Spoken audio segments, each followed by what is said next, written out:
Hello everyone, my name is Tisha. Today we are going to learn about the topic community pharmacy. In this video, what we are going to cover is definition of community pharmacy, its scope, objective, layouts of retail and wholesale drugstore, types of drugstore, legal requirements, importance of coding and stocking, roles, responsibility of community pharmacy. So let's begin. Firstly, definition. Community pharmacy means any place under the direct supervision of pharmacist where the practice of pharmacy occurs or where prescription orders are compounded and dispensed other than a hospital pharmacy or a limited service pharmacy. What is written? Community pharmacy means any place, मतलब ऐसी कोई भी जगह जो direct supervision, direct देखभाल में हो pharmacist के. वो भी फार्मासिस्ट कैसा होना चाहिए? एजुकेटेड, मेनली बैचलर डिग्री तो होनी चाहिए. where the practice of pharmacy occur or where prescription orders are compounded or dispersed. क्या होता है? फार्मेसी प्रैक्टिस तो होती है, उसके साथ साथ प्रिस्क्रिप्शन के जो ऑर्डर्स आते हैं, हम प्रिस्क्रिप्शन लेके जाते हैं फार्मेसी के पास और वहाँ पे जो वो प्रिस्क्रिप्शन को पढ़ के वो जो फार्मासिस्ट होते हैं वो पे कंपाउंड करता है और ड्रग को डिस्पेंस करता है. अदर देन हॉस्पिटल फार्मेसी, मतलब community pharmacy and hospital pharmacy are different और अ लिमिटेड सर्विस फार्मेसी. तो कम्युनिटी फार्मेसी क्या होता है? ये जो हमने एरिया में या अपनी सिटी में जो फार्मेसी होते, जो हॉस्पिटल के साथ अटैच नहीं होते और हम उनके पास कभी कभी दवाई लेने जाते, तो इन्हें क्या कहते हैं? Community pharmacy.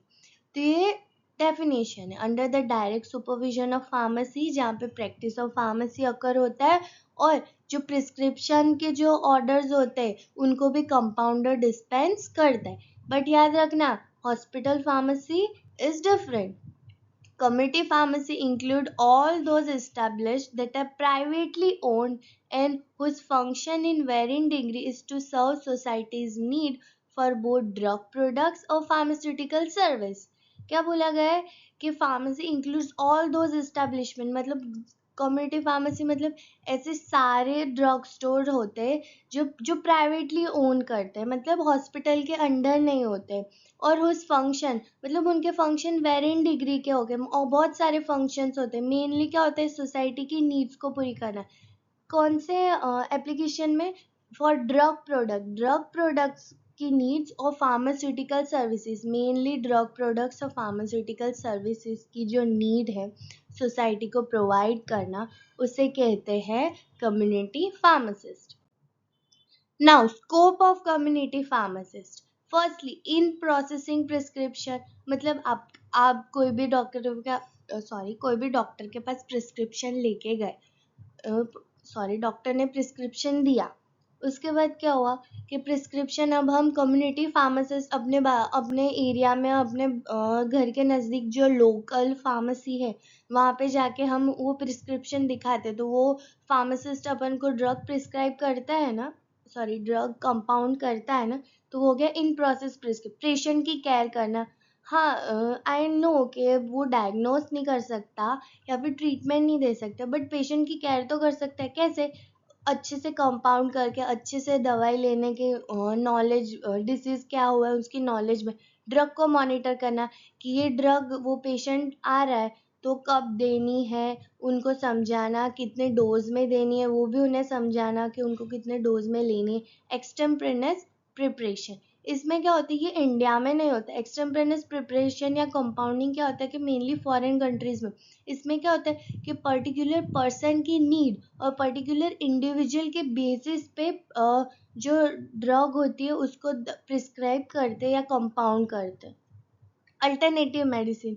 अब हमने फार्मेसिस्ट, समटाइम्स क्या होता है कि फार्मेसी के पास जाते हैं और हमें बोलते हैं कि ये वाली पीसीएम या ये वाली एनाल्जेसिक खा के मेरे को जल्दी से इफेक्ट नहीं आ रहा है, तो समटाइम्स वो जो फार्मासिस्ट होता है वो अल्टरनेटिव मेडिसिन भी सजेस्ट करता है, या अल्टरनेटिव आपको कोई दवाई है वो बहुत चीप रेट्स में भी दे सकता है, मतलब not in that way cheap rate, मतलब कि अगर कोई भी एक ब्रांड की दवाई है वो बहुत कॉस्टली है तो आप बोलोगे कि इसमें कोई और भी दवाई है विथ सेम जेनरिक नेम और सेम कंस्टिट्यूएंट, तो वो भी प्रिस्क्राइब करते हैं, तो अल्टरनेटिव मेडिसिन भी दे सकते हैं। Checking symptoms of minor alignments, symptoms check कर सकते हैं कि आपके सिम्टम्स को देख के चेक कर सकते हैं कि नहीं आपको ये हुआ है या ये हुआ, आप इसकी दवाई मांग रहे हो तो ये हो सकता है। हेल्थ केयर प्रोफेशनल, एक हेल्थ केयर के प्रोफेशन जैसा ही होता है, वो काउंसलर भी बन सकते हैं कि आपको बताते हैं कि अच्छे से दवाई लेना है, अगर ये दवाई नहीं लोगे तो क्या हो सकता है। इन प्रोफाइलैक्सिस एंड हेल्थ प्रोफाइलैक्सिस मतलब किसी भी डिसीज से बचना या फिर उसको क्योर करना, तो प्रोफाइलैक्सिस में भी हेल्प करता है और हेल्थ को प्रमोट करने में भी हेल्प करते हैं। अब ये वाली स्लाइड में और ये वाली स्लाइड में सेम ही लिखा है जो मैंने अभी समझा, तो अपने जो कम्युनिटी फार्मासिस्ट है उसका भी प्रॉपर लेआउट होना चाहिए कि इतनी जगह प्रॉपर ही फार्मासिस्ट को ओपन करनी चाहिए, ये वाली जगह पे इतनी जगह तो ड्रग को स्टोर करने के लिए चाहिएगी, इतनी जगह पेशेंट को वेट करने के लिए चाहिएगी एंड ऑल। तो वो प्रॉपर लेआउट क्यों होना चाहिए to attract large number of customer. अगर आपकी जो कम्युनिटी फार्मासिस्ट है वो अच्छे से होगी, वेल ऑर्गेनाइज्ड होगी, वेल डिसिप्लिन में होगी, तो इससे क्या होगा कि लार्ज नंबर ऑफ कस्टमर को to increase sale of the store. अगर आपके पास बहुत सारे अच्छे से वेल डिजाइन स्टोर्स होंगे, आपने स्टॉक अच्छे से रखा होगा, आपका एक साइड एडमिनिस्ट्रेशन अलग होगा, एक साइड ड्रग डिस्पेंसिंग स्टोर, तो इससे क्या होगा कि वो और नंबर ऑफ कस्टमर अट्रैक्ट होंगे, जिससे कि क्या बढ़ेगी, आपकी सेल बढ़ेगी। तो proper entrance of coming goods and space for reserve stock office and resting place for employ.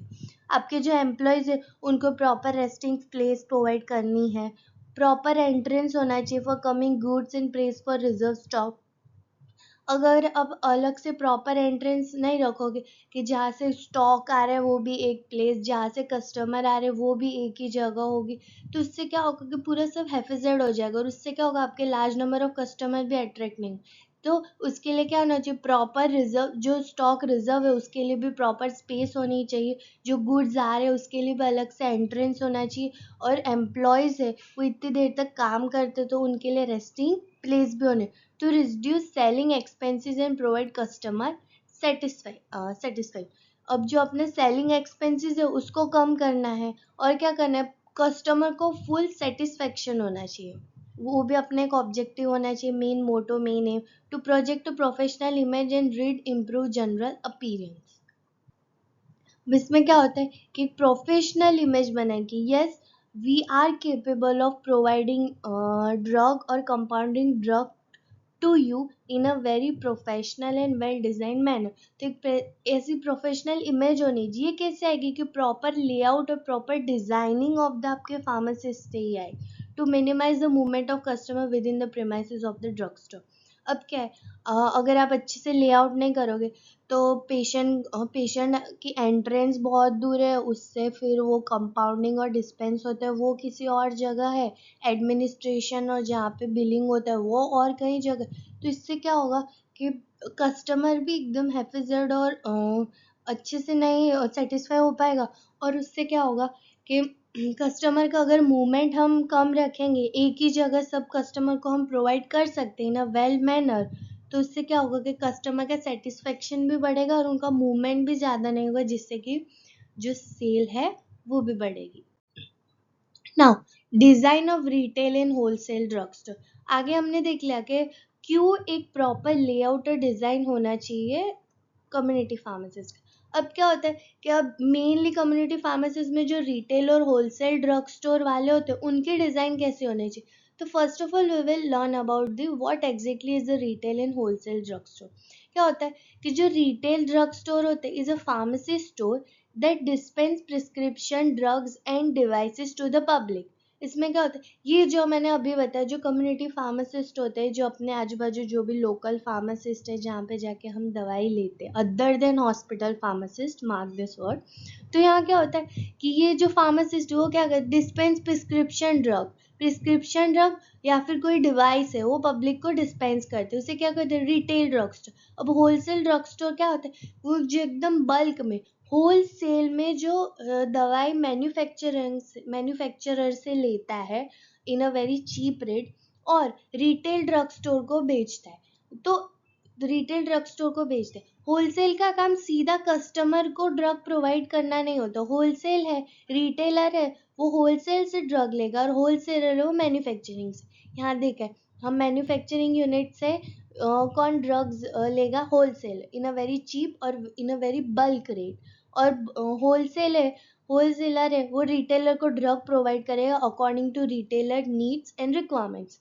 और रिटेलर होगा वो क्या करेगा, under the supervision of pharmacist वो होगा, वो कंज्यूमर मतलब कस्टमर को ड्रग प्रोवाइड करेगा। Now modern drug store should fulfil all the requirement in schedule N of drug and cosmetic. तो शेड्यूल एन क्या है कि minimum requirements to run a pharmacy. तो इसमें शेड्यूल एन में क्या होता है कि modern drug store should fulfil all the requirement, मतलब अपना जो मॉडर्न ड्रग स्टोर है, इफ मैं ड्रग स्टोर ओपन करना चाह रही हूँ तो मेरे ड्रग स्टोर है वो according to schedule N of drug and cosmetic rules and act के हिसाब से सारे रिक्वायरमेंट्स फुलफिल होने चाहिए। तो शेड्यूल एन के हिसाब से क्या क्या होना चाहिए, minimum requirements to open a drug store. उसमें क्या क्या आता है कि जैसे हमने आगे पढ़ा था, प्रॉपर एंट्रेंस होनी चाहिए, प्रॉपर लेआउट होना चाहिए, एडमिनिस्ट्रेटिव या फिर बिलिंग सेक्शन अलग होना चाहिए, प्रॉपर स्टॉकिंग होना चाहिए, जो ड्रग मेन है उनको आगे रखना चाहिए एंड ऑल। तो उससे क्या कस्टमर सेटिस्फेक्शन भी बढ़ेगा और आपकी सेल्स भी बढ़ेगी। To start a drug store a minimum 150 square feet area होना चाहिए। मार्क दिस, ड्रग स्टोर को अगर आपको ड्रग स्टोर ओपन करना है तो आपके जो प्रेमाइसेस है उसमें कितना होना चाहिए, 150 स्क्वायर फीट एरिया होना चाहिए। सिमिलरली अगर आपको होलसेल ड्रग स्टोर ओपन करना है, जो क्या होता है कि जो रिटेलर को ड्रग प्रोवाइड करता है, तो उसका एरिया कितना होना चाहिए, 200 स्क्वायर फीट होना चाहिए। ओके द अब हम देखेंगे कि लेआउट होता कैसा है एग्जैक्टली। सो नाउ ये है रिटेल ड्रग स्टोर की फिगर है। देखो सीधे यहाँ से एंट्रेंस हो रही है, यहाँ से एंट्रेंस हो रही है, ये डिस्प्ले विंडो है। ये डिस्प्ले विंडो हमेशा मेनली ग्लास की होती है जहाँ से वी कैन सी के अंदर एक समथिंग लाइक ड्रग और ऐसे सब है। ओके और यहाँ से एंट्रेंस है, यहाँ से वेटिंग एरिया है कि अगर कस्टमर ज़्यादा है तो yes we can set, customer can set और वेट। यहाँ से एंट्रेंस है, यहाँ पे टेबल है, यहाँ पे चेयर है, यहाँ पे और यहाँ पे रैक्स है। ये रैक्स में क्या होता है, मेडिसिन और ड्रग स्टोर होती है। ओके और यहाँ पे क्या होता है, फ्रीजर है फॉर स्पेशल ड्रग जिनको लो टेम्परेचर पे चाहिए। यहाँ पे स्टोरेज एरिया है जो प्रॉपर स्टोरेज स्टॉक करने के लिए। ये टेबल्स और ये टेबल है और ये चेयर है। यहाँ पे चेयर एम्प्लॉयज बैठने के लिए होती है और ये टेबल है। यहाँ से रैक से जो हम अंदर आते हैं, हम प्रिस्क्रिप्शन दिखाते हैं यहाँ के जो भी फार्मासिस्ट है उनको, और फार्मासिस्ट कहाँ जाता है, रैक के पास जाता है, ड्रग देता है और ये टेबल है यहाँ पर डिस्पेंस करता है। और और ये है बिलिंग एरिया और वीकेंड से एडमिनिस्ट्रेटिव एरिया। नॉर्मली वीकेंड से बिलिंग हो रहा है और यहाँ पे बिलिंग हो जाता है।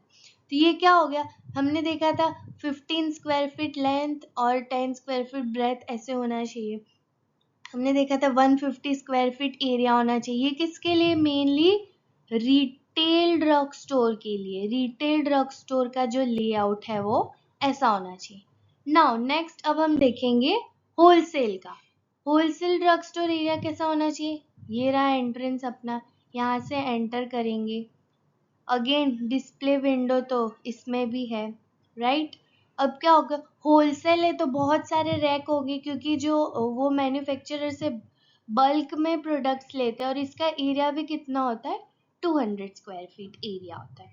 तो और ये फ्रीजर है और रैक्स भी बहुत सारे होंगे एज वी ऑल नो क्योंकि वो होलसेल। और यहाँ पे वेटिंग एरिया किसके लिए है, नॉट फॉर द कस्टमर। ये वेटिंग एरिया जो रिटेलर्स फार्मासिस्ट है और वो होलसेलर के पास आते हैं उनके। चेयर ऑफ कोर्स होनी चाहिए क्योंकि बिलिंग के लिए और वो सब के लिए तो चाहिएगी। तो ये सारे है। ये सारे एरियाज है और ये सारे इक्विपमेंट्स वी कैन से जो होने चाहिए इन अ होलसेल ड्रग स्टोर। मतलब कि ये ड्रग स्टोर, अगर आपको होलसेल ड्रग स्टोर खोलना है तो आपका 200 स्क्वायर फीट एरिया की जगह होनी चाहिए और उसका लेआउट सिमिलरली ऐसा होना चाहिए। Now types of drug store, most important thing. Types of drug store कैसे, कौन कौन से ड्रग स्टोर्स होते हैं? फर्स्टली है ट्रेडिशनल ड्रग स्टोर, सेकेंड है पर्सनल सर्विस, थर्ड है प्रिस्क्रिप्शन ओरिएंटेड, फोर्थ है फार्मास्यूटिकल सेंटर, फिफ्थ है super drug store. Now we will see each and every one in detail. Traditional drug store, अब traditional drug store मतलब पहले mostly ये follow होता था कि इसमें क्या होता है, this type of drug store are design in such a manner that the entire area of drug store is expose to customer. इसमें क्या होता है कि जो एंटायर एरिया है ड्रग स्टोर का, जो पूरा एरिया है लाइक रैक से लेके और डिस्पेंसिंग तक, कंपाउंडिंग तक, बिलिंग तक, जो जो भी एरिया वो कस्टमर से एक्सपोज्ड हो जाता था, मतलब एकदम से सामने। Such design is pleasing and professional appearance, मतलब एकदम प्लीजिंग और प्रोफेशनल अपीयरेंस तो लगेगा। ये बोथ वर्कर और कस्टमर के लिए कन्वीनियंट होगा। It provides opportunity for maximum sales के लिए कैसे अपॉर्चुनिटी प्रोवाइड करेगा, लाइक एकदम सारा है वो ड्रग, लाइक कस्टमर को दिख रहा है कि हाँ ये जगह यहाँ पे, ये एरिया वहाँ पे, ये वहाँ पे, तो किसी को गाइड भी नहीं करना पड़ रहा है और पूरा कस्टमर से एक्सपोज्ड है, कोई बैरियर या ऐसे बीच में कुछ लगाया नहीं गया। तो क्या होगा कि इससे मैक्सिमम सेल बढ़ेगी कस्टमर को, क्योंकि ईज हो जाएगी, कन्वीनियंस हो जाएगी। बट इसमें क्या होता है कि there is a good chance of theft, मतलब चोरी होने के चांसेस बहुत, क्योंकि क्या होता है कि कहीं पे भी बैरियर नहीं लगाए गए हैं, कहीं पे भी ऐसे टेबल या फिर लाइक डेस्क जैसा नहीं है कि जिससे कस्टमर और फार्मासिस्ट के बीच में जगह हो या फिर बैरियर हो, जिससे क्या होगा कि चोरी होने के चांसेस बढ़ जाते हैं। पर्सनल सर्विस ड्रग स्टोर, इसमें क्या होता है कि होल एरिया एक्सपोज नहीं होता, जैसे कि अभी जो हम ड्रग स्टोर में जाते हैं अपने लोकल एरिया में, वहाँ पे पूरा एरिया एक्सपोज नहीं होता कस्टमर में। इसमें क्या होता है, customer is required to interact with drug store personal, जैसे कि अभी हम करते एक छोटी यहाँ पे अपने जो लोकल एरिया में ड्रग स्टोर होता है उसमें क्या होता है, एक छोटा सा लाइक बैरियर जैसा होता है, जिसे टेबल भी बोल सकते हैं। वहाँ पे क्या होता है कि वहाँ पे जाते हम खड़े रहते हैं और फिर हम वहाँ के जो पर्सनल होते हैं, वहाँ के जो फार्मासिस्ट होते हैं, वहाँ उनको जाके हम बता दें कि दिस आर माई रिक्वायरमेंट्स और दिस आर द प्रिस्क्रिप्शन और हमें दो। तो इससे क्या होता है, customer is required to interact, मतलब इसमें क्या होता है कि कस्टमर को डायरेक्टली फार्मासिस्ट के साथ इंटरेक्ट करना पड़ता है। अगर वो फार्मासिस्ट के साथ इंटरेक्ट नहीं करेगा तो उन्हें कोई ड्रग, कोई आर्टिकल, कोई एसेंशियल नीड्स नहीं मिलने वाली है। उसमें क्या होता है कि personal fight of the service counter, हाँ मैं ये कह रही थी, जो सर्विस एक काउंटर जैसा होता है, सर्विस काउंटर होता है, वहाँ पे ही जो इंटरेक्ट होता है किसका, कस्टमर और फार्मासिस्ट का। होल एरिया मतलब पूरा एरिया एक्सपोज नहीं होता, बस यहाँ पे जो ये जो कस्टमर और जो फार्मासिस्ट है उन दोनों का एरिया, इंटरेक्ट करने का एरिया होता है, वो थोड़ा सा काउंटर टाइप होता है, वहाँ पे जगह होती है। और क्या लिखा है, during the purchase process the customer demands an article and the personal provide the article. यहाँ पे आर्टिकल मतलब एनीथिंग, लाइक प्रिस्क्रिप्शन के हिसाब से ड्रग देना, या फिर आप कभी कभी कुछ भी लेने जाते हो, मॉइस्चराइजर लेने जाते हो या फिर पैड्स लेने जाते हो, डाइपर लेने जाते हो, एनीथिंग। तो ये आर्टिकल में कुछ भी आ सकता है, इसलिए इधर आर्टिकल लिखा है, मीन्स एनीथिंग, मतलब फार्मास्यूटिकल रिलेटेड ऐसा। Customer demands an article, article demand करेगा और personal provide the article, article होता है जो भी ड्रग है वो प्रोवाइड करेगा, कौन है, वही पर्सनल जिससे डिमांड की। The service and design facilitates maximum interaction between drug store and employ and the customer.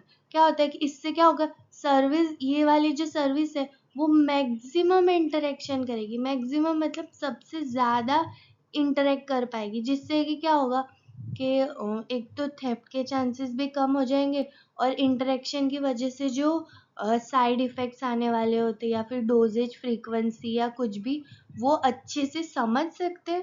और फार्मासिस्ट होते हैं वो, अगर ये जगह मिलेगी उनको, स्पेस मिलेगी तो वो समझा भी सकते हैं।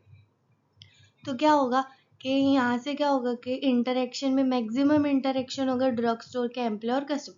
The success of drug store depend upon the convenience and friendly service of the personal. अब ये क्या होता है कि ये हाईली सक्सेसफुल तो होते ही है, ये वाला जो टाइप ऑफ ड्रग स्टोर है ये मेनली यहाँ पे फॉलो होता है, जो हम लोकल ड्रग स्टोर में अपने आजू बाजू जो स्टोर लेने जाते हैं वो इसी टाइप के ड्रग स्टोर। तो इसमें क्या होता है कि ये ड्रग स्टोर का सक्सेस मैक्सिमम सेल कब होगी, अगर कस्टमर को एकदम कन्वीनियंस और फ्रेंडली सर्विस मिलेगी। अगर जो भी वहाँ के पर्सनल अगर फार्मासिस्ट होगा वो उन्हें ध्यान ही नहीं देगा, उन्हें टेंशन ही नहीं देगा, या फिर उन्हें कोई अच्छे से दवाई के बारे में समझाएगा नहीं, या फिर डोज नहीं फ्रीक्वेंसी नहीं बताएगी, या फिर उसके साइड इफेक्ट नहीं बताएगी, या फिर रूडली बात करे, तो क्या होगा, भले वो ड्रग स्टोर का लेआउट अच्छा है, डिजाइनिंग अच्छी है, बट अगर वहाँ के जो फ्रेंडली सर्विस नहीं मिलेगी तो वो ड्रग स्टोर सक्सेसफुल नहीं जाएगा। प्रिस्क्रिप्शन ओरिएंटेड ड्रग स्टोर, यहाँ पे क्या होता है, this type of drug provide a comfortable waiting area. यहाँ मेनली जो हॉस्पिटल वाले ड्रग स्टोर होते हैं उसकी बात हुई। तो यहाँ क्या होता है कि हम हॉस्पिटल वाले ड्रग स्टोर में जाते हैं तो वहाँ पे एक वेटिंग एरिया होता है जहाँ पे हम बैठते हैं। जैसे ही हमारा टर्न आता है तो वहाँ पे क्या होता है कि कस्टमर को पहले तो हम वेट करते हैं, expect to while is prescription is proceeding, same लिखा है, जैसे जब तक उनका प्रिस्क्रिप्शन की टर्न नहीं आती तब तक वहाँ पे वेट करना होता है, और जब उनकी टर्न आए तब जाके प्रिस्क्रिप्शन दिखाना होता है और उन्हें ड्रग्स या फिर जो भी आर्टिकल्स है वो मिल जाते हैं। इसमें क्या होता है कि design health related items in this type, जो प्रिस्क्रिप्शन ओरिएंटेड इसमें क्या क्या सेल होता है, health related item, drugs, prescription accessories are display in the vicinity मतलब उनके आजू बाजू एरिया में, इन हिंदी वी कैन से उसके इर्द गिर्द उसके बाजू में।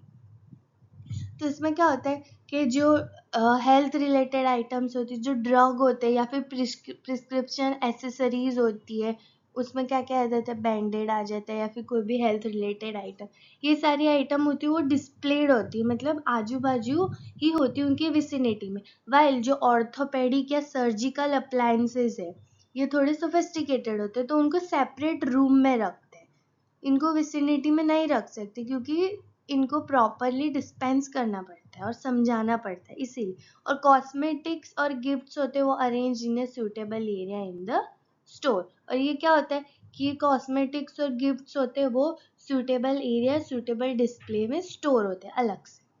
तो इसमें क्या होता है कि सबकी अलग अलग पोर्शन डिवाइड कर दे कि हेल्थ रिलेटेड आइटम या ड्रग्स की एक जगह, सर्जिकल और ऑर्थोपेडिक की एक जगह, कॉस्मेटिक और गिफ्ट्स के भी सूटेबल एरिया प्रोवाइड किया जाता है।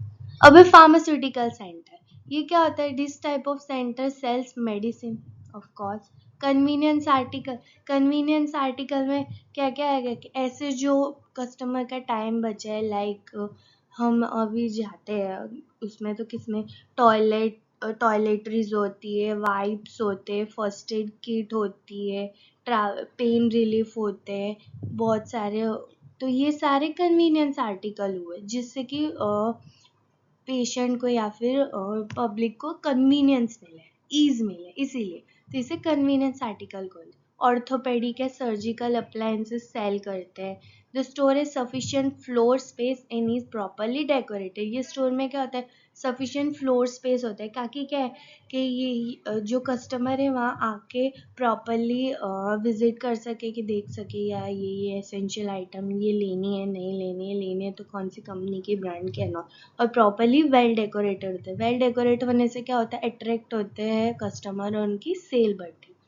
सुपर ड्रग स्टोर, अब सुपर ड्रग स्टोर होते हैं ना वो यहाँ पे नहीं होते हैं, मेनली फॉरेन कंट्री में इस देखने मिलते। इसमें क्या होता है ना कि have a huge floor area ranging from 5,000 to 10,000 with a square design. The customer has access to most of all the area in the drugstore and can inspect and handle selected।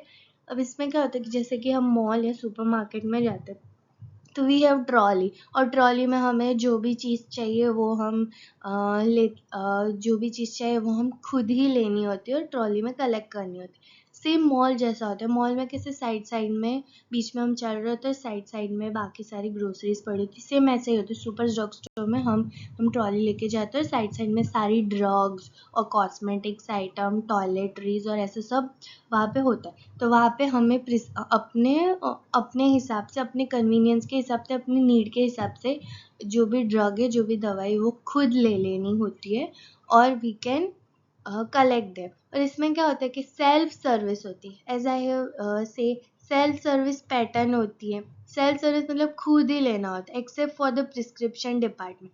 मतलब इसमें ऐसा होता है कि अगर आपके पास prescription नहीं है, वैसी वाली ड्रग ही आप वहाँ जाके ले। अगर प्रिस्क्रिप्शन है तो आप फिर प्रिस्क्रिप्शन ओरिएंटेड ड्रग स्टोर में जाए, या फिर वहाँ पे अलग से एरिया होता है कि जहाँ पे आप प्रिस्क्रिप्शन दे के ड्रग ले सकते हो।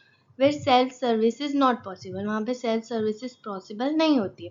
सेल्फ सर्विसेज मेनली जो कन्वीनियंस आर्टिकल्स है या फिर जो नॉर्मल मेडिसिन होती है जो डे टू डे रेगुलरली हम लेते हैं उनके लिए ही होती है। Now legal requirements for establishment of retail drug store. जो रिटेल ड्रग स्टोर है उन सब की लीगल रिक्वायरमेंट क्या है? फॉर एग्जाम्पल कि अब मेरे को रिटेल ड्रग स्टोर ओपन करना है तो मेरे को लीगल रिक्वायरमेंट्स तो फॉलो करनी पड़ेगी। तो उसके लिए हम क्या क्या नीड है? फर्स्ट है लाइसेंस, सेकेंड है personal staff, this is second, and this is third. Second है रिकॉर्ड्स, कौन कौन से रिकॉर्ड्स मेरे को मेंटेन करने हैं, कैसे टाइप के स्टाफ लाने, कौन से टाइप का लाइसेंस मेरे को फिल करना है या फिर फुलफिल करना है या फिर मेरे साथ होना चाहिए। फर्स्ट है जनरल लाइसेंस, बी है रिस्ट्रिक्शन लाइसेंस। पर्सनल स्टाफ में सिलेक्शन ऑफ स्टाफ और कंपनसेशन देखेंगे। रिकॉर्ड्स में legal records, personal records and financial records. The licensing authority for the storage of Schedule C and C1 should be observed। मतलब कि precautions जो भी licensing authority होती है वो आपको लाइसेंस देती है फॉर इधर शेड्यूल सी और C1 ड्रग्स के लिए। तो उनके के लिए क्या होता है कि स्पेशल प्रिकॉशंस होते हैं कि उसको इतने टेम्परेचर पे रखने का या फिर ह्यूमिडिटी से प्रिवेंट करने के लिए। तो उनके लिए स्पेशल स्टोरेज कंडीशन होती है जो लाइसेंसिंग अथॉरिटी होती है वो प्रोवाइड करती है किसी भी जनरल लाइसेंसी को। तो वो क्या होता है कि उसे ऑब्जर्व करना and should be maintain. Schedule C और C1 वाले जो ड्रग्स होते हैं, सी में कौन से इंक्लूड्स होती है? बायोलॉजिकल या फिर वैक्सीन्स वाले एंटीबायोटिक्स। C1 में कौन कौन से होते हैं? एड्रीनलिन वाली ड्रग्स होती है, वाइटामिन्स होते हैं, फिश लिवर ऑयल वाली ड्रग्स होती है, डिजिटालिस वाले ड्रग्स होती है, उनके लिए। For sale of additional category of drug listed in schedule C1 excluding X, the licence must take prior permission of licence authority. Okay, इसका मतलब क्या होता है? For sale of additional category of drug listed in schedule C1 excluding X, मतलब कि additional category की drug होती है जो कि C1 में लिस्टेड है। should be for additional category of drug listed in schedule C1 excluding X। मतलब X को तो एक्सक्लूड ही कर दिया है इसमें। X मतलब कौन कौन सी जो भी नार्कोटिक्स और साइकोट्रिक ड्रग, उसके अलावा भी जो C1 के अंदर जो एडिशनल कैटेगरी की ड्रग्स होती है लाइक स्पेशल ड्रग्स, उनके लिए भी प्रायर परमिशन लेनी पड़ती है from licensing authority for its sale. Okay, तो this are the conditions for general licence. अगर आप ये कंडीशन फुलफिल करोगे या फिर फॉलो करोगे तो ही आपको लाइसेंसिंग अथॉरिटी होगी वो आपको जनरल लाइसेंस प्रोवाइड करेगी। Now restricted licence. Restricted licence क्या होता है? The licence for restricted sale of the drug, मतलब ये रिस्ट्रिक्टेड होता है, मतलब स्पेशलाइज्ड कैटेगरी होती है उसके लिए ही होता है। Other then those specified in schedule C1 and X। पहले तो इसको ये जो रेस्ट्रिक्टेड लाइसेंस है उसको 3 पार्ट्स में डिवाइड कर लेते हैं। This in those in schedule C1 not in X। Okay, तो इसमें क्या होता है? फर्स्ट तो ये है कि रिस्ट्रिक्टेड लाइसेंस ऐसे वाले ड्रग्स का सेल करने के लिए होती है जो other than those specified in schedule C1 and X, मतलब ऐसी ड्रग्स जो C1 में ना आती हो ना तो X में आती हो, उस वो ड्रग्स को अगर सेल करना है तो आपको रेस्ट्रिक्शन लाइसेंस चाहिए या फिर इश्यू करवाना पड़ेगा, या and those specified in schedule C1 and not in X, मतलब भले वो ड्रग है वो स्पेसिफाइड की गई शेड्यूल C1 में बट वो X में नहीं है तो भी उसके लिए रिस्ट्रिक्टेड लाइसेंस होते, मतलब सिर्फ खाली C1 के लिए हो तो भी आपको स्पेशलाइज C1 ड्रग्स कैटेगरी लेना हो तो भी आपको रिस्ट्रिक्शन लाइसेंस इश्यू करवाना पड़ेगा, का तो फिर ऐसी ड्रग जो C1 में भी ना हो और ना X में हो तो उसके लिए भी आपको रिस्ट्रिक्टेड लाइसेंस इश्यू करवाना पड़ेगा। तो इनके लिए कौन कौन से फॉर्म है, 20A and 21A। Okay, 20A किसके लिए, अदर देन दो specified in C1 and X उसके लिए चाहिए तो 20A, और दो स्पेसिफाइड शेड्यूल C1 में स्पेशलाइज बट X में नहीं है, मतलब X वाली नहीं सिर्फ C1 वाली, तो उसके लिए कौन सा 21A आपको फॉर्म फिल करना पड़ेगा। अब रेस्ट्रिक्शन लाइसेंस है तो उसके लिए कंडीशंस क्या क्या है, should be sold in their original container, मतलब उसका जो ओरिजिनल कंटेनर है स्पेशलाइज लेबल के साथ एंड स्पेशल कंडीशन जो मार्क्ड होती है उसके साथ वही ओरिजिनल कंटेनर में सेल किया जाना चाहिए। Licence should be compiling with the provision of the drug and cosmetic act and rules, same as general, जो आपका लाइसेंस होना चाहिए वो according to provision of drug and cosmetic acts and rules के हिसाब से ही होना चाहिए।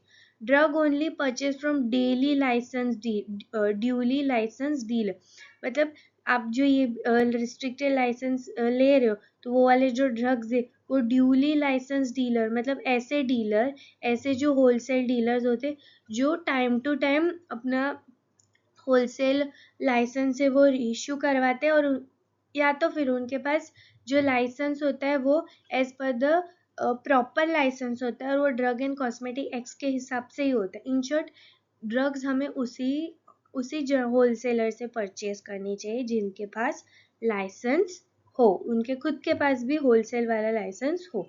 The licensor must have adequate premises equipped with facilities for proper storage of drug, मतलब अगर आप रिस्ट्रिक्टेड लाइसेंस ले रहे हो तो आप लाइसेंसर बन गए तो आपके पास एडिक्वेट प्रीमाइसेस होने चाहिए और इक्विप विद फैसिलिटीज, जो भी प्रॉपर फैसिलिटीज प्रोवाइड करनी है वो भी होनी चाहिए विद प्रॉपर स्टोरेज, आपके पास स्पेशलाइज स्टोरेज कंडीशंस होना चाहिए, जो भी स्पेशली जो फ्रिज होता है टेम्परेचर कंडीशन वही मेन होती है वो भी आपको प्रॉपर प्रोवाइड करनी पड़ेगी, तो उसके लिए प्रॉपर फैसिलिटीज एंड इक्विपमेंट्स होने चाहिए।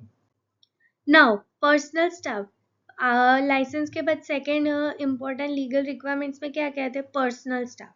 पर्सनल और staff selection is one of the most important aspects of developing N efficient operation. मान लो कि आपके पास अच्छे से रिस्ट्रिक्टेड या कोई भी जनरल लाइसेंस आ गए, हाँ आपके पास आप बी फार्म या डी फार्म भी किया हुआ है तो आपके पास लाइसेंस है, बट जो आपके अंदर है उस एक स्टाफ से तो कुछ होगा ही नहीं, आप एक और स्टाफ को हायर तो करना ही पड़ेगा, तो इससे क्या होता है कि पर्सनल और staff selection is the most important, मतलब आपका जो स्टाफ सिलेक्शन है, जो आप स्टाफ सिलेक्ट कर वो भी एक मोस्ट इम्पॉर्टेंट एस्पेक्ट और पॉइंट है, वो भी एक प्रोमिनेंट फीचर कहलाता है जो आपकी सेल्स या फिर ग्रोथ को डिपेंड करवाता है। तो इसी के aspect of developing in efficient operating community pharmacy, अगर आपके पास कम्युनिटी फार्मेसी है तो आपको स्टाफ सिलेक्शन है वो एकदम एफिशिएंटली और प्रॉपर टाइम देख के और इंसान को परख के ही करना चाहिए।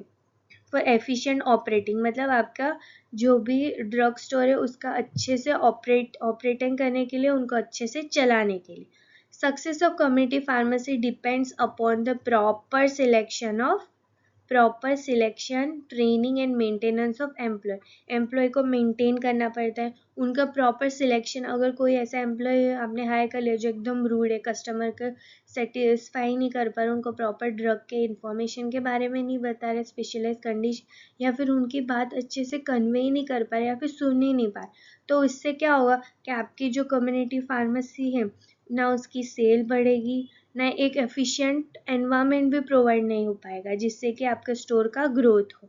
तो proper personal staff and selection भी एक इम्पॉर्टेंट। सिलेक्शन ऑफ स्टाफ, तो इसके लिए फॉलोइंग क्राइटेरिया जो आपको फॉलो करनी चाहिए during the selection of staff for community. Minimum standards for qualification of employ, जो एम्प्लॉयज़ है उनका मिनिमम स्टैंडर्ड, मतलब आपको डिसाइड कर देना है कि बैचलर होना चाहिए या फिर डिप्लोमा ऑफ फार्मेसी तो होना ही चाहिए। तो वो एक मिनिमम स्टैंडर्ड हो गया qualification. Qualification should not be allowed to fall below, उसके बिलो आप हायर करना ही नहीं चाहिए और ना करना चाहिए, ना कहीं ऐसा होता है। The minimum standard under here for given position will result in falling the reputation of pharmacy. अगर आप किसी भी बीएससी वाले या फिर किसी भी 12th पास को लेके आ जाओगे तो उससे क्या होगा कि मिनिमम स्टैंडर्ड आप नहीं मेंटेन करोगे या नहीं फॉलो करोगे, तो जिससे कि will result in following the आपकी जो फार्मेसी की रेप्यूटेशन है उनकी ही रेप्यूटेशन है वो ही फॉलो हो जाएगी। लिखा है ना, will result in following the reputation of your pharmacy. Over hiring mean superior people not to be hire for inferior jobs, मतलब कि फार्म डी वाला बंदा है या फिर मोस्टली एम फार्म वाले भी करते ही है बट पीएचडी किया हुआ, तो ये क्या है, सुपीरियर पीपल है, दे आर हाईली एजुकेटेड, तो उनसे क्या होगा कि over hiring mean superior people should not be hire for inferior jobs. इससे क्या होगा कि सुपीरियर पीपल है, जैसे कि not in case of superior people, but जैसे कि अगर आपने फार्म डी किया या फिर कोई पीएचडी वाला बंदा ले, तो उनकी क्या होती है कि उन्हें एक बहुत ज़्यादा ही नॉलेज होता है बट एक सुपीरियर उनकी पोजीशन हाई होती है, तो उनको सिर्फ हम ड्रग डिस्ट्रीब्यूट करने के लिए नहीं रख सकते। दिस टाइप ऑफ सिलेक्शन में result in adverse effect on staff moral and efficiency. इससे क्या होगा कि स्टाफ का मोरल और एफिशिएंसी भी डाउन है।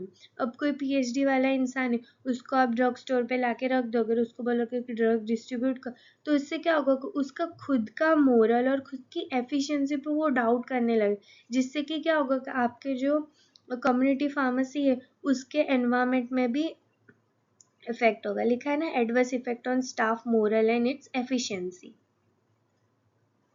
For proper selection of staff for a specific job, the manager should develop a job description and job specification for each position in pharmacy. जो भी मैनेजर या फिर जो भी ओनर है ड्रग स्टोर का, प्रॉपर सिलेक्शन ऑफ स्टाफ करने के लिए जो आपके जो मैनेजर है या फिर आप ओनर हो, उनके क्या एक प्रॉपर जॉब डिस्क्रिप्शन मेंटेन करना चाहिए या फिर डेवलप करना चाहिए। उसमें क्या क्या होना चाहिए कि जो भी स्टाफ हम हायर करेंगे उनको वीकली इतने आवर या इतने डेज काम करना है, वन डे में इतना काम करना है, उनकी मेन क्वालिफिकेशन क्या क्या होना चाहिए, या फिर अगर आप आ रहे हो तो उन्हें फार्मासिस्ट में क्या क्या काम करना पड़ेगा, सिर्फ बिलिंग का करना पड़ेगा या फिर बिलिंग के साथ साथ आपको ड्रग भी डिस्ट्रीब्यूट कर।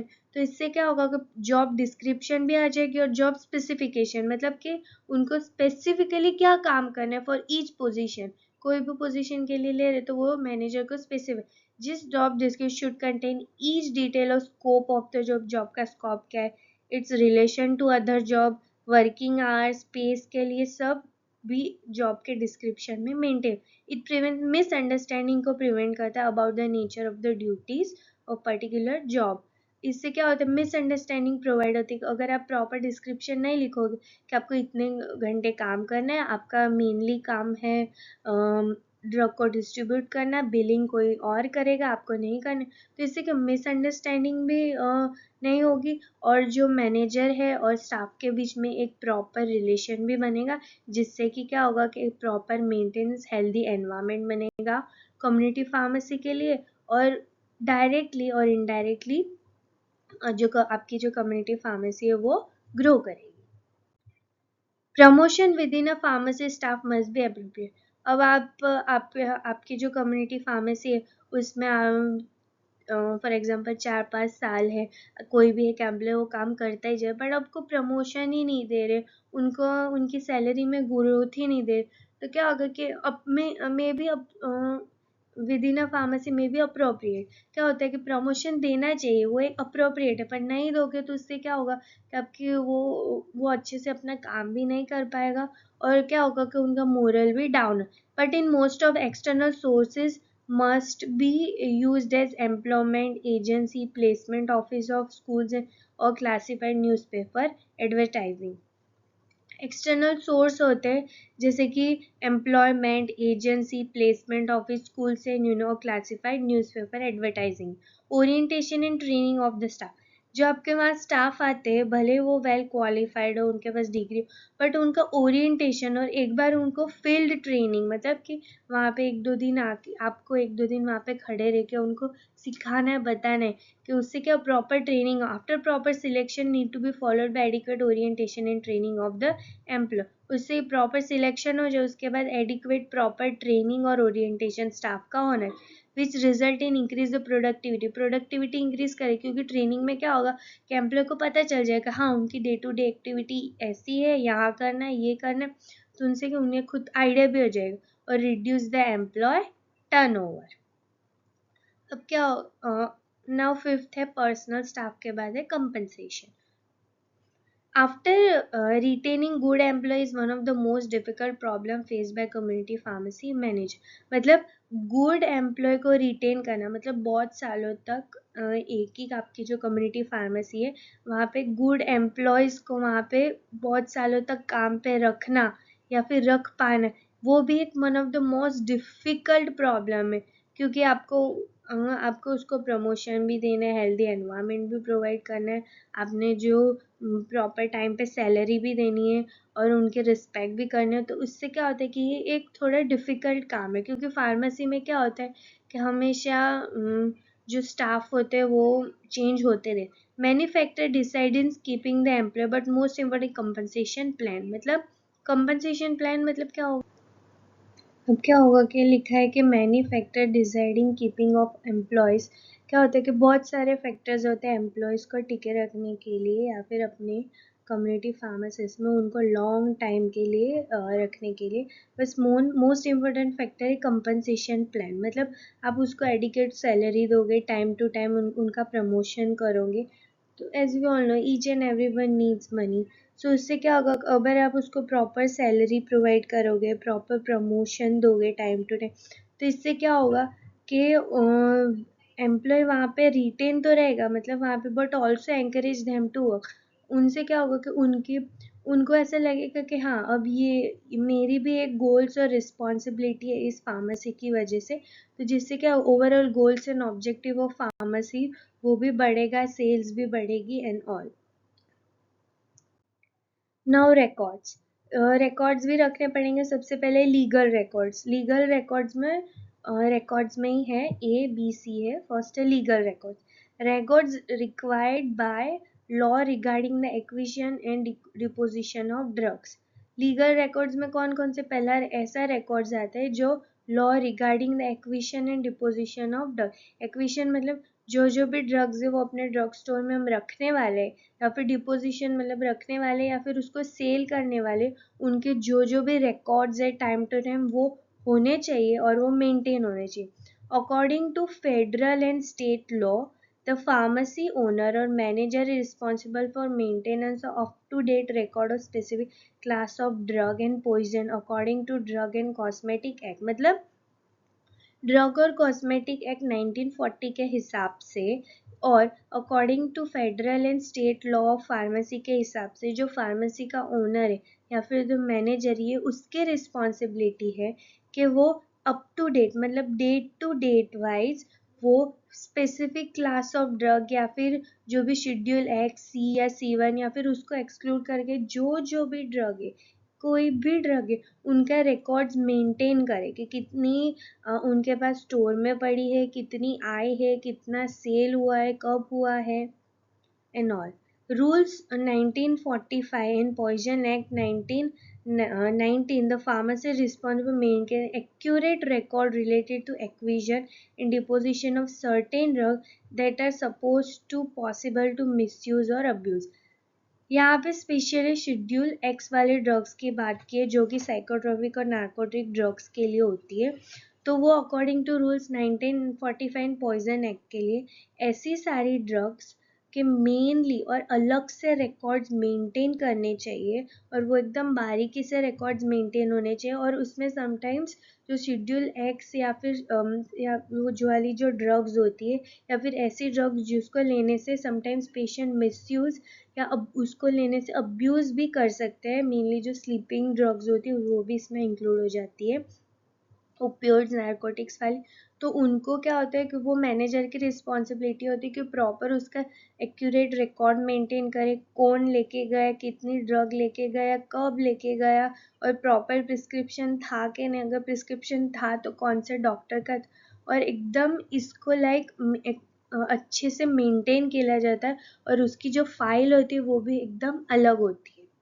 According to law, it is required to maintain record on distribution of drug of poison and hazardous substance. ऐसे drugs जो poisonous या फिर hazardous हो सकते हैं, या उसका जो नॉर्मल रेंज से ज़्यादा लेंगे तो समटाइम्स वो hazardous भी होते, तो उसको क्या मेंटेन रिकॉर्ड improperly maintain और incomplete of can be legal action और पेनल्टीज। अगर आपकी फार्मेसी है बट आपने प्रॉपर रिकॉर्ड मेंटेन नहीं किया तो उससे क्या होगा कि लाइसेंस अथॉरिटीज़ या फिर जो भी ड्रग इंस्पेक्टर्स होते हैं वो आप पे लीगल एक्शंस ला सकते हैं, ला सकते हैं मतलब आप पे लीगल एक्शंस या फिर आपको स्पेसिफिक टाइप ऑफ पेनल्टीज भरनी पड़ सकती है। Now patient record, patient record इसमें records regarding patient utilization of drug, जो भी ड्रग है पेशेंट को यूटिलाइज करने उनके रिकॉर्ड्स होने चाहिए कि ये पेशेंट है वो ऐसे टाइप की ड्रग लेके गया, उनको डायग्नोसिस ये था। To include patient history, patient की हिस्ट्री इंक्लूड करनी है। Those type of records are maintain although the format of record may vary according basic idea of establishment of the drug. Patient की history है जो उसे maintain करना है, या फिर जो भी पेशेंट हर बार कोई भी एक ड्रग है पेन किलर, वो हमें आई नो कि पेन किलर के साथ ही लेते, बट अकॉर्डिंग टू पेशेंट के डिसीज और कंडीशन के हिसाब से वेरी कर सकते हैं, तो उसको भी अच्छे से मेंटेन कर। record may be based on family unit basis that allows the pharmacist to monitor the drug use of each family member। अब समटाइम्स क्या होता है कि कम्युनिटी फार्मेसी में क्या होता है कि आपके घर में कोई भी है, आपके ग्रैंड पेरेंट्स है, ग्रैंड मदर्स, वो सब होते हैं, अब उन्हें पता है कि हर महीने ब्लड प्रेशर की दवाई ले रहे, तो कम्युनिटी फार्मासिस्ट क्या करेगा कि हाँ ये घर से हर महीने इतनी बीपी की दवाई जाती है, इतने विटामिन की दवाई जाती है, तो क्या करेगा कि एक फैमिली बेसिस पे आपका रिकॉर्ड्स रख देगा कि ये फैमिली में हर महीने विटामिन की दवाई इतनी जाती है, ब्लड प्रेशर की दवाई इतनी जाती है, डायबिटीज़ की दवाई दे। तो इससे क्या होगा कि वो अच्छे से फार्मासिस्ट ड्रग को मॉनिटर भी कर पाएगा, और इनकेस फ्यूचर में कोई कॉम्प्लिकेशंस है आपको, तो भी वो फार्मासिस्ट आपकी हेल्प कर सकता है। It provides basic information about kinds and amounts of drug being taken by average patients। इससे क्या होगा कि बेसिक इन्फॉर्मेशन मिलेगी अबाउट कौन सी टाइप की ड्रग्स आजकल मार्केट में आ रही है और कितने अमाउंट में लेनी पड़ रही है बाय एवरेज पेशेंट। जो सर्वेस करते हैं उसमें भी which helps in reducing the problem associated with drug interaction and individual idiosyncrasy to drug. इससे क्या होगा कि जो patient related idiosyncrasies drug adverse effect होती है या फिर जो ड्रग इंटरेक्शन होती है वो भी हम उसको मेंटेन कर सकते हैं और रिकॉर्ड बेसिस पे कर सकते हैं। अगर रिकॉर्ड रखेंगे तो क्या होगा कि हाँ आजकल ये सारी ड्रग्स मार्केट में ज़्यादा बिक रही है और ये वाले से वो वाली ड्रग से पेशेंट में particular type of adverse effect या साइड इफेक्ट आ रहे, तो जिससे क्या होगा कि पेशेंट अरे फार्मासिस्ट होगा वो अच्छे से रिकॉर्ड रखेगा, तो उससे क्या होगा कि एडवर्स इफेक्ट फाइंड करने में या फिर ड्रग इंटरेक्शन फाइंड करने में ईजी पड़े। This record also serve in economic person as a source of information for insurance claim। Sometimes insurance claim करने में भी ईजी पड़ता है। अगर आपका इंश्योरेंस है और आपके इंश्योरेंस में लिखा है कि यस फैमिली इंश्योरेंस है जिसमें लिखा है कि यस आपकी फैमिली को हर महीने ब्लड प्रेशर, विटामिन या डायबिटीज़ की दवाई चाहिए, तो अब क्या होगा इंश्योरेंस क्लेम करने में भी ईजी रहेगा कि यस वो फार्मासिस्ट आपको रिकॉर्ड ला के देगा, तो आप इंश्योरेंस क्लेम जो आपको देने उनको बता सकते हो कि यस यू आर राइट, आपको ये नीड्स है जो आपको हर महीने चाहिए, तो आपको इंश्योरेंस क्लेम करने में भी ईजी। और for income tax deduction of the patient और आपके जो पेशेंट है उनका इनकम टैक्स डिडक्शन में भी हेल्प करते हैं वो रिकॉर्ड्स। और a financial records. Properly collect and organize accounting data serves various important uses as follows. Proper collection और ऑर्गेनाइज करना डेटा को, भले वो फाइनेंशियल डेटा या फिर पेशेंट डेटा को, उन सबका क्या importance, serve as a basic tool for efficient managing and measuring its effect. मतलब फाइनेंशियल है रिकॉर्ड्स अगर आप मेंटेन करोगे तो जिससे क्या होगा, एक अच्छे से एफिशिएंट टूल बनेगा, आप अपनी मंथली बजट को मैनेज कर सकते हो।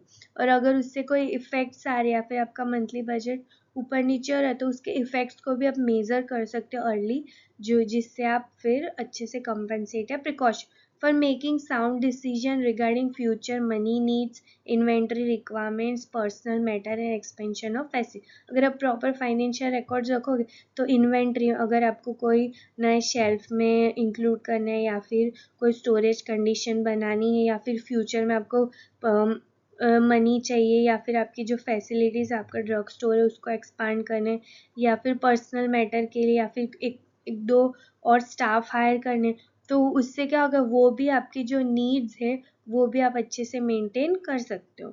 In evaluation of past operation, controlling current और providing information for planning and forecasting. मतलब प्लानिंग और फोरकास्टिंग मतलब फ्यूचर में और क्या क्या करना है, कितने और ड्रग्स चाहिए। आप कंट्रोलिंग करंट ऑपरेशन, अगर आपके पास अच्छे से फाइनेंशियल रिकॉर्ड्स है तो आप करंट ऑपरेशन से, मतलब अभी जो आपके स्टोर में जो जो भी ड्रग्स है या फिर गोडाउन में जो जो भी ड्रग्स पड़ी है उनकी प्रॉपर इंफॉर्मेशन और फाइनेंशियल रिकॉर्ड्स रखोगे तो आगे जो प्लानिंग और आपको फोरकास्टिंग करना है उसमें भी इजी पड़े। एनालाइजिंग रेवेन्यू और एक्सपेंसेस, मतलब प्रॉफिट लॉस का, आपको कितना एक्सपेंस करा है तो आपके रेवेन्यू कितना बन रहा है, प्रॉफिट हो रहा है या लॉस हो रहा है, कैसे मेंटेन करें वो भी आप अच्छे से एनालाइज कर सकते हो bye maintaining financial. Measuring return और इन्वेस्टमेंट, आपको रिटर्न कितना आ रहा है, रिटर्न आ रहा है, अगर ज़्यादा आ रहा है प्रॉफिट में तो आप ऑन इन्वेस्टमेंट भी कर सकते हो। इन्वेस्टमेंट कहीं कहीं में कोई एक और स्टाफ हायर कर लो, आपकी फैसिलिटीज़ एक्सपेंड कर लो, या फिर जो स्पेशलाइज्ड ड्रग्स है जिनके लिए स्पेशलाइज्ड कंडीशन चाहिए स्टोर करने के लिए, वैसे इक्विपमेंट खरीद लो, जिससे कि क्या होगा कि बट ऑब्वियसली कम्युनिटी फार्मेसीज का मेंटेन, बट ये सब कैसे पता चलेगा, अगर आप फाइनेंशियल रिकॉर्ड मेंटेन करोगे तो। Providing required information to potential grants, credits and loan as well as to federal, state and local government agency regarding income and business tax। आपकी जो इनकम है या फिर आपका जो टैक्स है या फिर आप जो लोन ले रहे हो उनका, वो भी आप जो गवर्नमेंट या लोकल एजेंसीज होती है उनका प्रॉपर क्रेडिट कार्ड और उनके हिसाब से अगर फाइनेंशियल रिकॉर्ड आप मेंटेन करोगे तो आप जो इनकम टैक्स वाले हैं या फिर बिजनेस टैक्सेस वाले या फिर क्रेडिट कार्ड लोन्स, उनको भी जो है प्रॉपर इंफॉर्मेशन है प्रोवाइड कर सकते हो अगर आप फाइनेंशियल रिकॉर्ड में। अब है importance of coding and stocking. Coding और स्टॉकिंग होता है, उसका इम्पोर्टेंस क्या है, तो पहले तो देखेंगे कि कोडिंग का इम्पोर्टेंस क्या है। तो फर्स्टली कोडिंग एग्जैक्टली होता है क्या, process of assigning a code symbol or number to a particular material for easy identification। अब we all know that कि ड्रग को हम आइडेंटिफाई कैसे करते हैं, उसके जेनेरिक या ब्रांड नेम से। तब जेनेरिक और ब्रांड नेम तो कितने बड़े बड़े होते हैं, तब एक ही शेल्फ में कितनी सारी दवाइयाँ होती है एक ही कैबिनेट में, तब सभी ड्रग्स के सारे ब्रांड नेम या जेनेरिक नेम लिखने चाहेंगे तो उसको अच्छे से आइडेंटिफाई कैसे कर पाएंगे। तो जो फार्मासिस्ट होते हैं वो क्या करते हैं कि एक प्रॉपर कोडिंग या फिर शॉर्ट फॉर्म कह सकते हो उसको, या फिर कोड सिंबल वो असाइन कर देते हैं कि जैसे कि एक ड्रग है जो कि कॉम्बिनेशन में है पैरासीटामोल, डाइक्लोफिनेक और ऐसे और दो तीन एन और दो डाइक्लोफिनेक है और आइबुप्रोफिन है। तो अब इतना पूरा नाम लिखने जाएंगे शेल्फ में तो अच्छे से जगह भी नहीं होगी और प्रॉपर उसको फटफट जल्दी से पढ़ के डिस्पेंस भी करना होता, तो इसके लिए क्या कहते हैं, एक प्रॉपर ऐसे असाइन कर देते कि PDI, मतलब ये जस्ट एग्जांपल दे रही हूँ कि P से पैरासीटामोल, D से डाइक्टोफिनेक, I से आइबुप्रोफिन। तो जिससे कि क्या होगा कि जो फार्मासिस्ट होंगे वहाँ पे स्टोर में उनको भी अच्छे से डिस्पेंस करने में ईज पड़ेगा और बहुत जगह ढूंढना भी नहीं।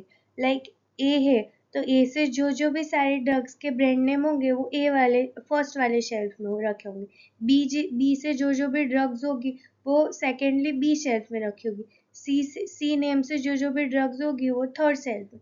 तो जिससे कि क्या होगा कि अच्छे से डिस्पेंस भी हो सके, एफिशिएंट डिस्पेंस भी हो सके और फास्टली और इजीली काम हो सके, और उसको क्या प्रॉपर सिंबल या फिर नंबर असाइन किया जाता है।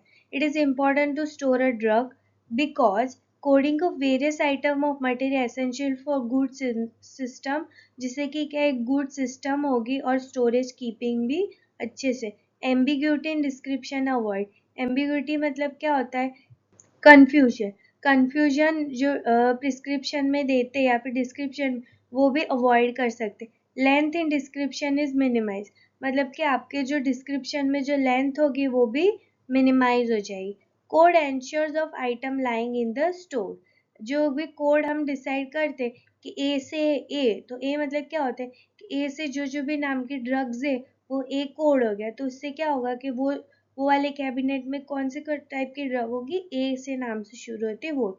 Each stored item is easily identify हो जाएगी, पर्टिकुलर रहेगी, और the same item is known by more than one name. और क्या होगा कि वही item more than one name के नेम से अगर सेल होती होगी तो भी वो एम्बिग्यूटी इजीली आइडेंटिफाई हो जाएगी और we can correct them. Importance of stocking, stocking का इम्पोर्टेंस। अब importance of stocking of drugs, मतलब कोडिंग क्या होता है कि एक प्रॉपर कोडिंग या प्रॉपर नंबर या प्रॉपर शॉर्ट फॉर्म में अल्फ़ाबेटिकल ऑर्डर ड्रग्स को असाइन करना, वो हो गया कोडिंग। ऐसे अब उसको असाइन करके भी प्रॉपरली उसको स्टॉक करना पड़ेगा, प्रॉपरली उसको अरेंज करना पड़ेगा इनटू कैबिनेट और स्टोर, या फिर उसको रेफ्रिजरेट करना पड़ेगा अकॉर्डिंग टू इट्स कंडीशन, तो उसे कहते हैं stocking. So drugs are stored in alphabetical order according to coding. It provides a channel for distribution of drug distribution की एक चैनल बन जाएंगे, अच्छे से ड्रग को अच्छे से डिस्ट्रीब्यूट कर सकते हैं हम इजीली और conveniently. It provides space for storage of drugs and materials and supply, इससे क्या होगा कि प्रॉपर स्पेस मिलेगी ड्रग्स या फिर मटेरियल्स या फिर उसको सप्लाई करने।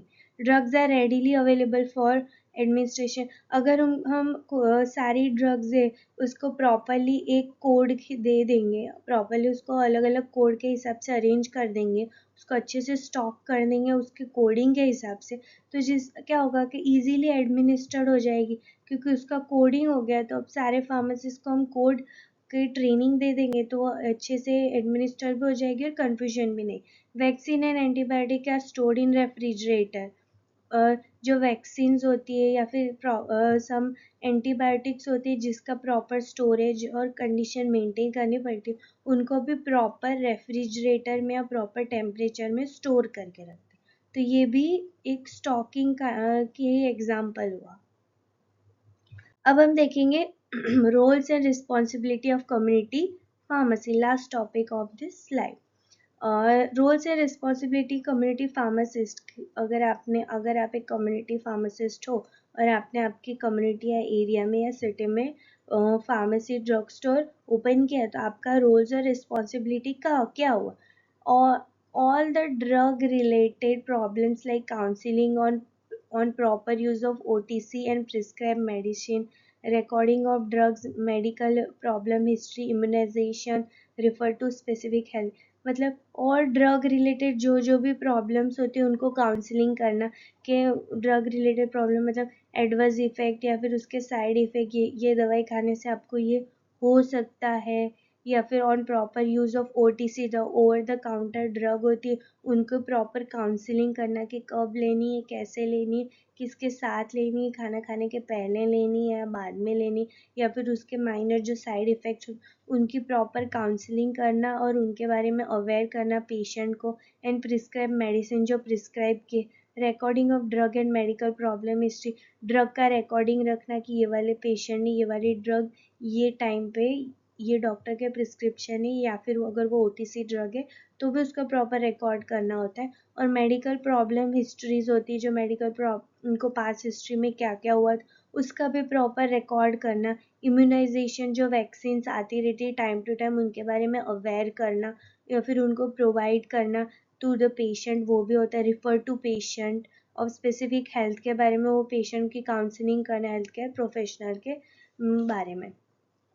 कम्युनिटी में involve in acting into area of pharmaco epidemiology. तो फार्माको एपिडेमियोलॉजी क्या होता है कि ये मतलब 2 वर्ड से बना हुआ, फार्माको एंड एपिडेमियोलॉजी। फार्माको मतलब क्या, pharmacology, effects of drug on humans या फिर पर्टिकुलर उसके लिए मतलब in short effects of drug. Pharmacology में हम क्या पढ़ते हैं, इफेक्ट्स ऑफ ड्रग, उसके थेरेपेटिक यूज, उसके थेरेपेटिक इफेक्ट। और एपिडेमियोलॉजी मतलब क्या होता है कि किसी भी एक पॉपुलेशन या फिर किसी भी एक कास्ट या फिर किसी भी एक कम्युनिटी के ऊपर स्टडी करना। या फिर तो फार्माकोएपिडेमियोलॉजी मतलब क्या होगा, किसी एक पर्टिकुलर क्लास ऑफ ड्रग या फिर किसी एक ड्रग के बारे में पर्टिकुलर कम्युनिटी या पर्टिकुलर नंबर ऑफ पीपल या फिर पर्टिकुलर एरिया ऑफ पीपल के स्टडी करने को बोलते हैं फार्माकोएपिडेमियोलॉजी। तो कम्युनिटी फार्मासिस्ट का काम क्या, हमें involve actively into the area of pharmacoepidemiology. अब क्या होता है कि समटाइम्स पोस्ट मार्केटिंग फेज आता है, क्लिनिकल प्री क्लिनिकल ट्रायल्स हो जाते हैं, क्लिनिकल ट्रायल्स हो जाते हैं, उसके बाद क्या होता है कि ड्रग मार्केट में जाती है, फिर भी हम उसको 100% सेफ तो नहीं बोल सकते। तो उसके लिए जो कम्युनिटी फार्मासिस्ट होते हैं वो जो नई ड्रग मार्केट में आई है उसका रिकॉर्ड्स रखते कि इतने अमाउंट ऑफ ड्रग डिस्ट्रीब्यूट हुई है, और अगर डिस्ट्रीब्यूट हुई है तो उससे ये एडवर्स इफेक्ट आ रहे हैं। तो इसे कौन सा फेज बोलते हैं, post marketing phase. Marketing phase होता है तो उसमें क्या होता है कि क्लिनिक वो भी एक clinical trial of the drug में हेल्प करते हैं, विच कंसर्न विद द सेफ्टी और रिस्क असेसमेंट। उससे क्या होता है कि सेफ्टी और रिस्क असेसमेंट का आपको पता चल रहा है। अगर आपने कोई न्यू ड्रग मार्केट में आई है, ओटीसी या फिर कोई भी ड्रग, और वो आपने अपने नियर स्टोर में कम्युनिटी फार्मेसी में जाके परचेज किए, तो उससे वो परचेज किए तो वो आपका नेम, आपने कितने डोज में ली है, कितनी फ्रीक्वेंसी में लेने वाले हो, कब लेने आए हो, वो सब जो कम्युनिटी फार्मेसी है वो अपना रिकॉर्ड रखेगा। और इन केस अगर आपके कोई साइड इफ़ेक्ट है या फिर आपको उस डिसीज़ से उस दवाई से फ़र्क नहीं पड़ा तो आप किसके पास जाओगे, कम्युनिटी फार्मासिस्ट के पास जाओगे। जैसे बेसिक ह्यूमन नेचर, उनको बोलोगे कि ये दवाई से कुछ अच्छे से फ़र्क नहीं पड़ने या फिर ये साइड इफ़ेक्ट हो रहे हैं, तो कम्युनिटी फार्मासिस्ट क्या करेगा, वो भी नोट डाउन कर लेगा। तो जिससे कि क्या होगा, उसकी सेफ्टी और रिस्क असेसमेंट जो न्यू ड्रग है उसका हम कलेक्ट कर सकते हैं और पहचान सकते हैं। कम्युनिटी में involve in control of serious communicable disease by making community aware through counselling. अब हम मोस्टली कम्युनिटी फार्मासिस्ट में ही जाते सारी दवाई लेने, तो अब दवाई लेने जाएंगे तो कम्युनिटी फार्मासिस्ट हमें काउंसलिंग करेगा या फिर हमें अवेयर करेगा। अब आजकल जो भी कम्युनिकल डिसीज़ है, जो भी क्रोनिक डिसीज़ है, जो भी अभी चल रही है, तो उनसे प्रिवेंट करने का, उनसे अवेयर हम कैसे रहते उसके बारे में जो इन्फॉर्मेशन देने।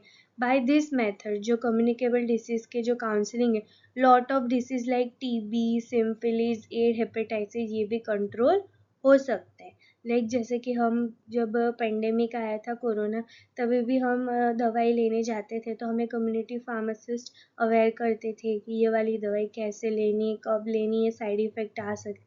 या फिर कोरोना की वैक्सीन आई तो कम्युनिटी फार्मासिस्ट की ये भी रोल्स एंड रिस्पॉन्सिबिलिटीज़ होती है कि पब्लिक को अवेयर करना कि वैक्सीन लो। ऐसा may can encourage patient to prevent themselves from various chronic by using proven techniques to prevention, like risk of stroke of heart can be reduced by controlling high blood pressure, checkups for regulating intake of prescribed medicine, quitting smoking, controlling high bp, lowering cholesterol intake and increase physical exercise. अगर आप community pharmacist हो तो आपकी roles and responsibility क्या होती है, तो जो भी क्रोनिक डिसीज़ है जैसे कि हार्ट अटैक या फिर ब्लड प्रेशर या फिर आजकल तो डायबिटीज़ भी सबको हो रहा है, या फिर कोई पेशेंट अगर स्मोकिंग ले रहे, तो अगर ब्लड प्रेशर ज़्यादा है तो हम पेशेंट को काउंसलिंग कर सकते हैं कि वो तेल तला हुआ या फिर ऑयली चीज़ खाना थोड़ा कम कर दे, जिससे कि उनका ब्लड प्रेशर मेंटेन होगा। अगर वो आपके पास शुगर की मेडिसिन लेने आते तो आप उनको काउंसलिंग कर सकते हो कि शुगर की मेडिसिन लेने आ रहे हो, उसका मतलब कि ही और शी हैव डायबिटीज़। तो उससे क्या होगा कि आप उनको काउंसलिंग कैसे कर सकते हो, उनको बोल सकते हो कि आप फिजिकल एक्सरसाइज रेगुलरली कर लो, तेल तला हुआ खाना बंद करो, मेनली शुगर इनटेक कम करो, जिससे कि तो ये हो गया प्रॉपर काउंसलिंग करना। एंकरेज हिज और हर पेशेंट को एंकरेज करना, जिससे कि क्या होगा कि प्रॉपर काउंसलिंग करेगा, जिससे कि वो जो कम्युनिकेबल या फिर क्रोनिक डिसीज है उससे बच सकते हैं। कि may also involve in patient health education through pamphlets और bulletin freely available on displays और racks.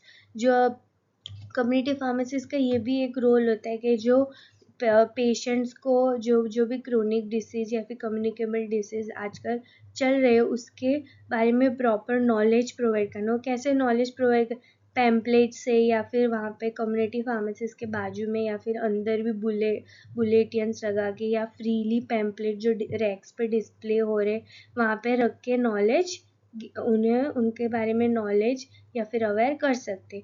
may provide counseling to pregnant lady को counseling about material and child health, hygiene, maintenance of pregnancy, material diet and other disease और सब nutritional stay. जो भी pregnant ladies है, अगर आप community pharmacist, सबका रोल क्या होगा, काउंसलिंग करना प्रेग्नेंट लेडी को अबाउट उनके हाइजीन, चाइल्ड के हाइजीन, उनके हेल्थ के बारे में, फिर चाइल्ड के हेल्थ के बारे में, प्रेगनेंसी को कैसे मेंटेन करना, कैसे डाइट लेना, कौन कौन सी डिसीज से वो प्रिवेंट हो सकते हैं, इन सब के बारे में भी कम्युनिटी फार्मेसी प्रेग्नेंट लेडी को काउंसलिंग कर सकते। कम्युनिटी में also play guiding the parents for protection of child against the disease by proper immunization. अगर वो प्रेग्नेंट लेडी को तो वो करेंगी, बट जो न्यूबॉर्न बेबीज़ है उनकी प्रॉपर वैक्सीन्स लेना, उनको प्रॉपरली इम्यूनाइजेशन करना चाइल्ड टू चाइल्ड, जिससे कि वो अपने चाइल्ड को फर्दर कॉम्प्लिकेशन या डिसीज से बचा सके। तो उसके बारे में भी काउंसिल करना और अवेयर करना भी किसकी रिस्पॉन्सिबिलिटी है, होती है कम्युनिटी फार्मासिस्ट की। May guide patients about nutrition intake according to requirements of patient and the disease state. अगर जैसे मैंने आगे बताया, अगर आपको डायबिटीज़ है तो कम्युनिटी फार्मासिस्ट का ये एक रोल बनता है और वो आपको गाइड कर सकते हैं। और आपको, अगर आप कम्युनिटी फार्मासिस्ट हो तो आपको वो पेशेंट को गाइड करना चाहिए कि वो अपने शुगर इंटेक को रिड्यूस कर या फिर उनका न्यूट्रिशनल डाइट है वो चेंज कर लें। मेक द कम्युनिटी अवेयर, वो जो वहाँ की जो पूरी कम्युनिटी है उनको अवेयर कर सकते हैं about environmental health problem, like जो फूड बॉर्न डिसीज है, लोकल हैजार्ड्स है, जो कार्सिनोजेनिक सब्सटेंस है, इन सब के बारे में भी कम्युनिटी फार्मासिस्ट की रिस्पॉन्सिबिलिटी होती है कि वो अपनी कम्युनिटी है उनके बारे में उनको अवेयर करे और उनके बारे में काउंसलिंग या नॉलेज बताए, जिससे कि वो फर्दर कॉम्प्लिकेशंस या फ्यूचर में उन डिसीज से बच सके। May provide counselling to person involve in alcoholism and drug abuse about the hazards and side effects of drawbacks of those evil and may refer this patient for proper treatment of appropriate health professional। अब क्या होता है कि community pharmacist है वो वहीं का local होता है और वही कम्युनिटी में रहता है, तो वो कोई भी अल्कोहलिज्म है या फिर कोई भी ड्रग अब्यूज़ करे या फिर कोई भी टोबैको वाले जो बहुत ज़्यादा टोबैको खाते उनको अवेयर कर सकता है, उनकी काउंसलिंग कर सकता है और उन्हें प्रोवाइड कर सकता है कि उनसे क्या क्या ड्रॉबैक्स हो सकते हैं, उनकी हेल्थ और कितनी ख़राब हो सकती है और वो उनकी बॉडी के लिए कितना कितना हार्मफुल है। तो ये भी काम किसका होता है, ऐसी काउंसलिंग करना, कम्युनिटी। और कम्युनिटी फार्मेसी का एक ये भी रिस्पॉन्सिबिलिटी है कि वो अप्रोप्रिएट हेल्थ केयर प्रोफेशनल को सजेस्ट करे कि हाँ, अगर आप ड्रग अब्यूज़ है या फिर अल्कोहलिज्म ले रहे और वो आपके लिए बहुत हार्मफुल है, आपको ये वाले डॉक्टर के पास जाना चाहिए, वो आपकी हेल्प करेंगे। तो उससे क्या होता है कि हेल्थ केयर प्रोफेशनल्स होते हैं, उनके पास भेज के वो एक अच्छी सी काउंसलिंग कर सकते हैं। So that's it for about community pharmacy. Thank you friends for listening till the end. See you in the next lecture.